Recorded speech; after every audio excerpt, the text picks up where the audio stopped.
ရှေးတရောခါကဆင်ရွှေနဲ့အိမ်တွေနဲ့လူတွေနဲ့ကင်းကွာနေတဲ့စန်းစန်းပြပြအရက်ဒေတာလေးတစ်ခုမှာဇနီးမောင်နှံနှစ်ဦးဟာတီးတဲ့နဲ့မြစ်တာပုံလေးတစ်ခုတိဆောက်ပြီးနေထိုင်ကြပါတယ်သူတို့နှစ်ဦးရဲ့စားဝတ်နေရေးကဏ္ဍမှာတော့စားဖို့အတွက်တီးပင်စားပင်လေးတွေစိုက်ထားကြပြီးအဝတ်စားအနေနဲ့ကတော့နှစ်ယောက်စလုံးစောင်းပတ်ထားကြပါတယ်ဒီနေ့မှာတော့ယောက်ျားဖြစ်သူဓာတ်ပိုစောင်းကာနေတုန်းမှာမိန်းမဖြစ်သူကစောင်းပတ်ကြီးနဲ့စိုက်ခင်းထဲကနေဝူဝဝထအော်လိုက်ပါတယ်ဟုတ်ပါတယ်ဓာတ်ပိုကတော့မိန်းမအော်လဲအော်ကျင်စရာပါပဲအရေးကြီးတဲ့ပေါင်းမြတ်ကိုအရင်မရှင်းမဲ့နဲ့ဘာမဟုတ်တဲ့ဆောင်ကိုသွားကာနေတာပါမြင်းပြရတဲ့စိုက်ခင်းတစ်ခုလုံးမှာပေါင်းမင်တွေကအများပြပရောက်နေတာကြောင့်ဒီချိန်မှာတော့ဓာတ်ပိုရဲ့မိန်းမကဒေါသပုံထပောက်ကွဲပါပြီအဲ့နောက်မှာတော့ဓာတ်ပိုရဲ့မိန်းမဟာပေါင်းတော်မှမရှင်းနိုင်တဲ့ယောက်ျားကိုသူဆက်ပြီးတော့မပေါင်းနိုင်တော့ဘူးဆိုပြီးလမ်းခွဲဖို့ပြောလာပါတယ်အဲ့ဒီတော့မှပဲပေါင်းမရှင်းမဲ့နဲ့ဆောင်ကာနေမိခဲ့တဲ့သူ့ရဲ့အပြစ်ဟာဘယ်လောက်ထိကြီးသွားတယ်လဲဆိုတာဓာတ်ပိုသိလိုက်ရပါပြီဓာတ်ပိုကဒူးထောက်တောင်းမှန်နေရင်ကပဲသူ့ရဲ့မျက်ဝန်းမှာမျက်ရည်တွေတလိမ့်လိမ့်နဲ့စီးဆင်းလာပါတယ်ဒီမျက်ရည်တွေကတော့ပေါင်းမရှင်းမိလို့စိုက်ခင်းပေါ်ကျတဲ့မျက်ရည်တွေပါ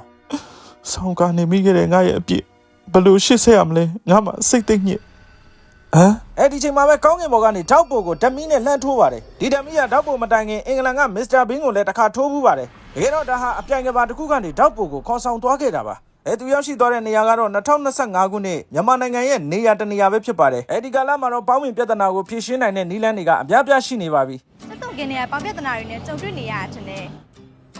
တဲ့သူလေးကိုမြင်ချင်းမှာပဲဓာတ်ပိုဟာအံ့အားသင့်သွားပါတယ်ဆောင်းမပတ်ထားတာကလွဲလို့သူ့မိန်းမနဲ့တော်တော်လေးကိုတူနေတာပါဒီမှာပိုလာစတာပေါင်းအုပ်သေးရှိတယ်လေကောင်မလေးကဓာတ်ပိုကိုဘူးလေးကမ်းပြီးအခုလိုဆက်ရှင်းပြပါတယ်ပိုလာစတာပေါင်းအုပ်သေးကိုတွတ်စိုက်တဲ့အချိန်မှာဖြန့်ပြီးရင်ဘာပေါင်းမင်းမှထပ်မလာတော့ပါဘူးရှင်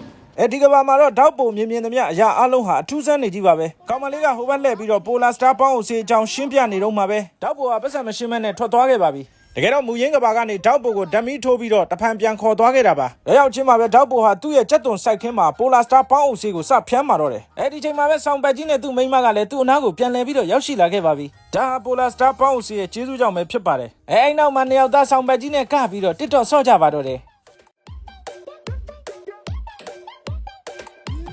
ဓာတ်ပိုဟာချက်သွန်ခင်းတွေကပေါင်းမင်ပြဿနာဖြေရှင်းနိုင်တဲ့နည်းလမ်းကိုသိရှိသွားခဲ့ပြီးဆိုပေမဲ့ဒီပိုလာစတာပေါင်းဆေးဟာအပြိုင်ကဘာကရေဒနာတစ်ပါးဆိုတာကိုတော့မိမကိုမပြောပြခဲ့ပါဘူး။ဘာကြောင့်လဲဆိုတော့အပြိုင်ကဘာမှာပိုလာစတာချက်သွန်ပေါင်းဆေးနောက်တစ်ချိန်ထပ်သွားဝယ်တဲ့အခါမိမမသိအောင်ဒိုင်ရှိုလေးသွားကျင်တာကြောင့်ပဲဖြစ်ပါတော့တယ်ခင်ဗျာ။